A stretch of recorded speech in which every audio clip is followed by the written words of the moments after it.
1609년 8월 25일 대낮의 조선 하늘, 구름 한 점 없이 맑았습니다. 그런데 강원도 간성의 하늘에 갑자기 물체 하나가 나타났습니다. 그리고 놀랍게도 같은 날 같은 시각 서울과 평안도 선천에서도 똑같은 것이 보였습니다. 한반도 여러 곳에서 동시에 정체를 알 수 없는 무언가가 하늘을 가른 것입니다. 실록은 이 물체를 이렇게 적었습니다. 호련히 어떤 물체가 하늘에 나타났다. 오늘 기준으로 봐도 이보다 더 정확한 미확인 비행물체의 정의는 없을 것입니다. 오늘은 조선왕조실록에 기록된 대낮의 정체불명 물체, 그날의 진짜 이야기를 따라가 보겠습니다. 당시 강원도를 책임지던 감사는 이형옥이었습니다. 지금으로 치면 도지사급의 지방관이었습니다. 그는 관할고을 여러 곳에서 올라온 목격담을 받고 그것을 심상하게 넘기지 않았습니다. 직접 조사에 들어갔습니다. 간성, 원주, 강릉, 춘천, 양양, 강원도 5고을에서 각각 보고가 올라왔습니다.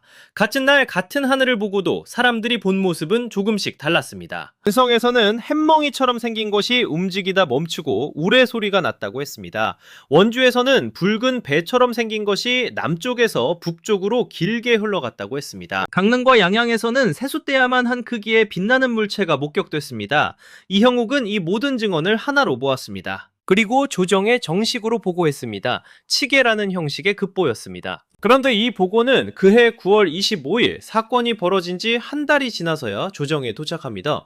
여러분이라면 이 늦은 보고를 어떻게 평가하시겠습니까? 당시의 교통과 통신 사정을 생각하면 이것은 결코 늦은 보고가 아니었습니다. 여러 고을의 증언을 모으고 사실 여부를 확인하고 문서로 정리해 한양까지 보내는데 걸린 시간이었습니다. 오히려 매우 신속하고 정확한 행정 처리였다는 평가를 받습니다. 그런데 실록을 더 자세히 들여다보면 놀라운 사실이 하나 더 있습니다. 이 목격담이 강원도만의 이야기가 아니었다는 것입니다. 같은 날 같은 시각 서울에서도 이 물체가 목격됐다는 기록이 남아 있습니다. 그리고 평안도 선천군에서도 똑같은 현상이 보고됐습니다. 강원도, 서울, 평안도, 한반도의 서로 다른 지역에서 동시에 같은 것을 본 것입니다. 그렇다면 이 물체는 대체 무엇이었을까요? 기록에 따르면 이 현상은 오전 9시부터 오후 3시까지 무려 6시간에 걸쳐 나타났습니다. 바로 여기서 과학적인 모순이 생깁니다. 일반적인 별똥별, 즉 유성이라면 하늘을 스치듯 지나가는데 걸리는 시간은 단 몇 초입니다. 6시간이나 보이는 유성은 존재할 수 없습니다. 그렇다면 해성이었을까요?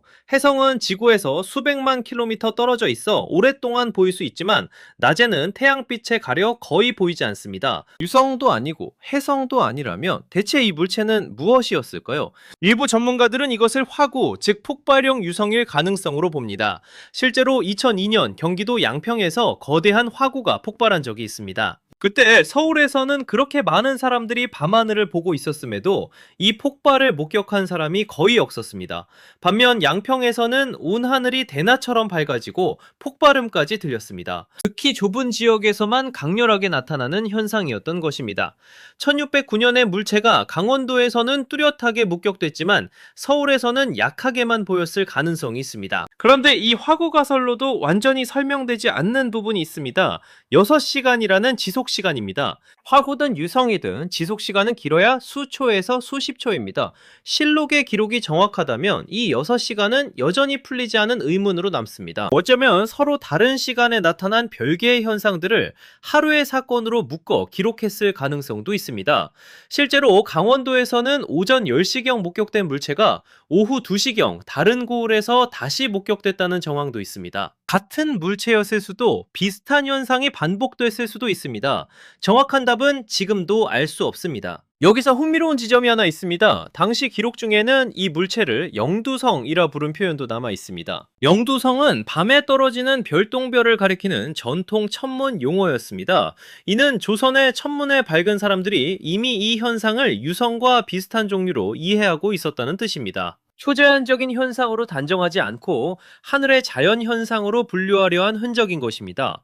조선의 관상감과 지방관들은 이런 현상을 마주할 때마다 최대한 정확하게 기록하는 것을 원칙으로 삼았습니다. 두렵다고 외면하지 않고 이상하다고 왜곡하지 않았습니다. 본대로, 들은 대로, 있는 그대로 적었습니다. 그 원칙이 있었기에 400년이 지난 지금도 우리는 그날의 하늘을 재구성할 수 있습니다. 현대에 들어 이 기록은 새로운 방식으로 다시 주목받았습니다. 드라마 별에서 온 그대의 모티브가 된 것도 이 사건이었습니다. 외계에서 온 존재가 조선 땅에 나타났다는 상상은 이 실록의 기록에서 시작된 이야기였습니다. 수백 년 전 사람들이 두려움과 놀라움으로 하늘을 올려다보던 그 순간이 오늘날 콘텐츠의 상상력으로 다시 태어난 것입니다. 같은 하늘, 다른 시대, 다른 해석. 조선 사람들은 이것을 제2로 이해했고 현대인은 이것을 미확인 비행 물체로 이해합니다. 과학이 발달한 지금도 우리는 이 물체의 정체를 완전히 밝혀내지 못했습니다. 어쩌면 그것이 이 기록의 진짜 가치일지도 모릅니다. 답을 주지 않고 질문을 남기는 기록. 여러분은 어떻게 생각하십니까? 같은 날 강원도와 서울, 평안도에서 동시에 나타나 6시간이나 하늘에 머물렀던 그 물체. 그것은 자연이 만든 우연이었을까요? 아니면 우리가 아직 이해하지 못한 무언가였을까요? 댓글로 여러분의 생각을 남겨주세요.